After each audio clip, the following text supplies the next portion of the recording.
यह हम सब जीवों का बहुत बड़ा सौभाग्य है कि आज हमें इस पवित्र घड़ी में बैठकर कुल मालिक की महिमा गाने सुनने का अवसर मिला है। इस संसार में रोज लाखों लोग पैदा होते हैं और लाखों चले जाते हैं, लेकिन जो घड़ियां गुरु की याद में सतगुरु के चरणों में बीत जाती हैं, असल में वही घड़ियां हमारे जीवन की सबसे कीमती और सच्ची कमाई है। बाकी सब तो यहीं का यहीं धरा रह जाना है। हमें सबसे पहले ये विचार करना चाहिए कि मनुष्य जन्म हमें क्यों मिला है।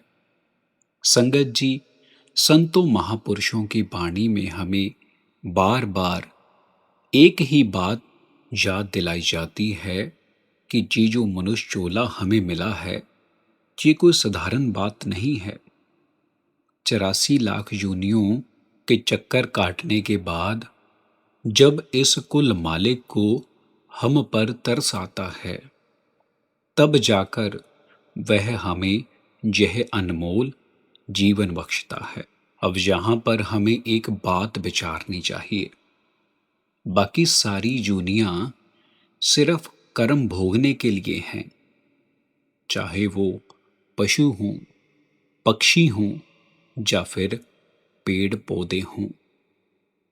लेकिन मनुष्य जन्म एक लौता ऐसा दरवाजा है जहां से हम अपने कर्मों को काटकर हमेशा के लिए इस जन्म मरण के चक्रव्यूह से आजाद हो सकते हैं।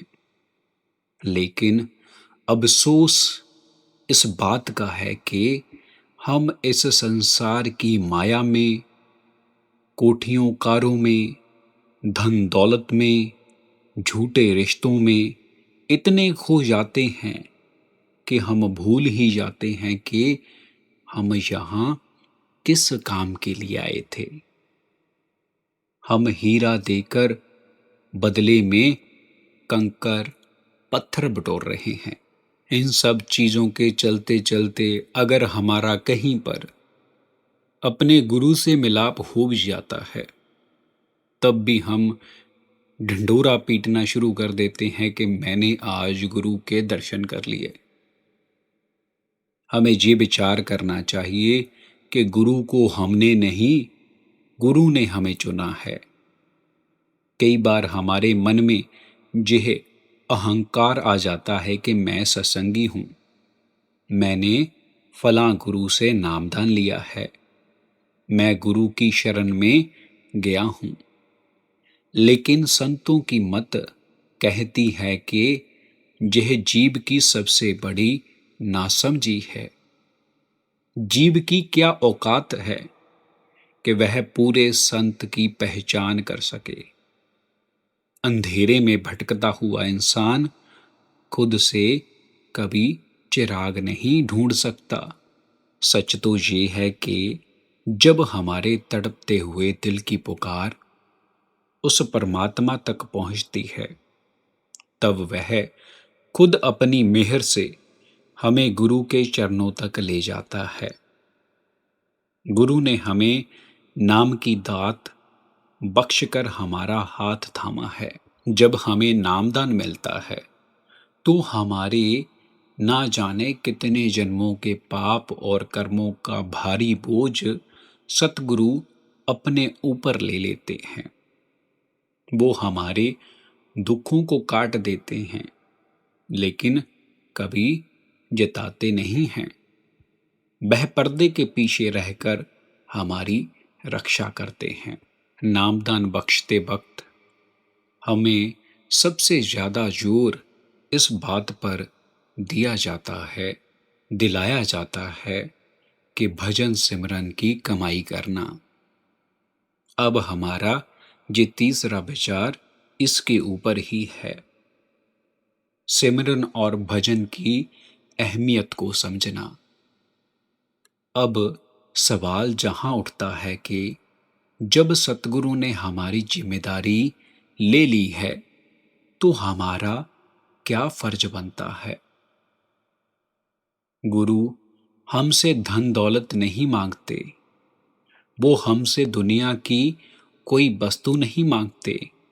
वह सिर्फ एक ही चीज मांगते हैं, हमारा थोड़ा सा समय और हमारा सिमरन।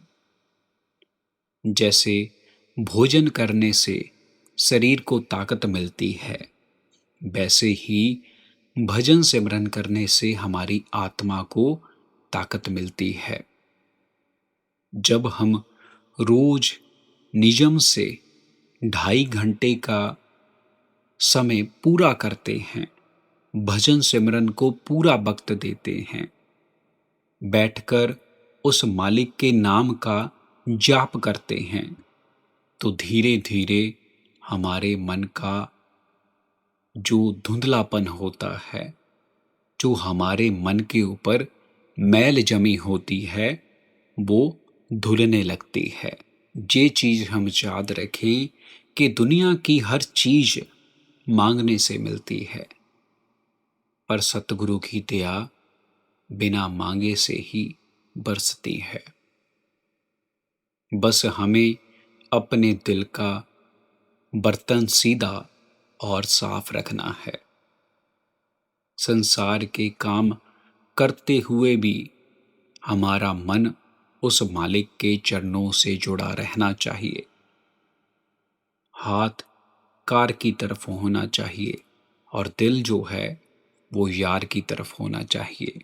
आज के इस सत्संग का सार ये निकलता है कि संगत जी, वक्त बहुत तेजी से रेत की तरह हाथों से फिसलता जा रहा है। कल क्या होगा किसी को नहीं पता, इसलिए जो समय आज हमारे पास है उसे व्यर्थ ना गवाएं। शिकायतें करना बंद करें कि मेरे जीवन में यह दुख है, ये परेशानी है। जो कुछ भी हमारे जीवन में आ रहा है उसे गुरु का भाणा मानकर स्वीकार करें, क्योंकि हमारा गुरु जानता है कि हमारे लिए क्या सही है और क्या गलत है। वह हमें कभी उस दुख में नहीं डालेंगे जिसे हम सह ना सकें।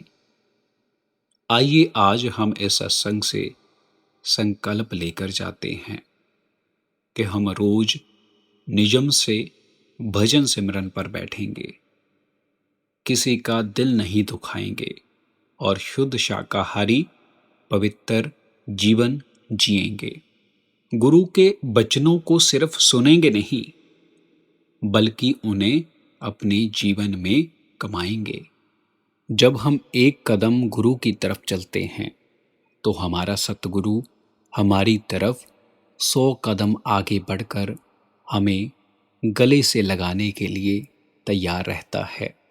आखिर में उस कुल मालिक के चरणों में यही अरदास है कि हे सच्चे पातशाह, हमारे अवगुणों पर पर्दा डालना, हमें इतनी सुमत और शक्ति बख्शना कि हम आपके बताए रास्ते पर चल सकें।